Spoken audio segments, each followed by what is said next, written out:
point of view. My name is Gwynette, and today we're going to experience my first year of university together in a week's compilation.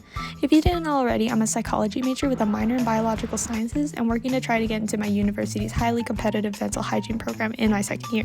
So yeah, fingers crossed. It's actually pretty intimidating to be in school again straight after high school, but let's manage together while we go over what my week looks like in my fall semester with my do's and don'ts as a first year student going into my second semester. Mondays have chemistry and psychology lectures that I can access online, and I usually use these days to either relax or study. I actually went to school for my first few weeks just to get a feel for my classes, but I usually just stay home now since I'm kind of lazy to just commute every single day. Online classes are pretty rough, especially if you're not one to hold yourself accountable when studying, and even though your attendance is mandatory, I still suggest going into your lectures.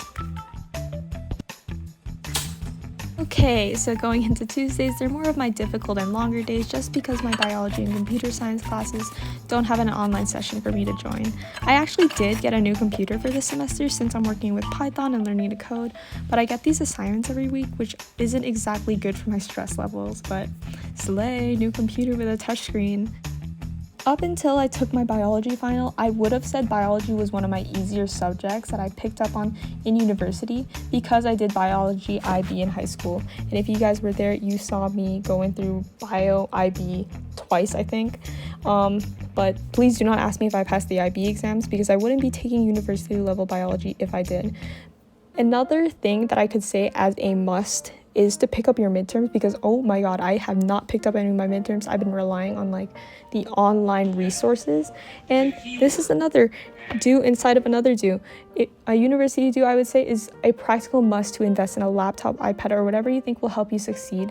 And I'm saying this because most of my classes have an online resources site, and that's what I've been using to catch up on all my lectures, to review midterms and whatever. And I think it's just better to catch up digitally, just in my opinion, since you're not always breaking your back bringing hundreds of lecture notes around. Today's a little longer just because I have a chemistry lab right after my computer science class, so I have a 10-minute commute to the chem building, and that's when I usually have to throw on all my PPE, and you know what that means, all my women in STEM. I didn't actually get to film much of the actual experimentation just because my TA was watching me, and I actually wanted to do things right so I can finally go home. For a university do, I'd say to try and navigate your way around campus as soon as your classes are confirmed, because your TA will mark you late if they don't see you in class. And I'd also recommend talking to your TAs more to understand what you'd be doing in labs and what you can do in assignments that'll get you 100%, and we all know we want that for the upcoming new year.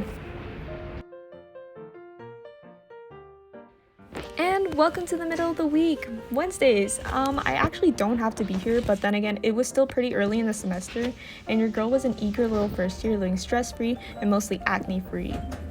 Yeah, I've been actually getting stressed out lately with my first term ending and my finals that are just finished, and the marks are coming out. That's, oh my god. But yeah, I actually do remember this whole study session in one of the libraries on campus, and I was cramming for this one chem test because I switched profs and class times before the deadline and was doing this whole catch up. So my best advice for studying is to just know your style and be somewhere where you know you can focus.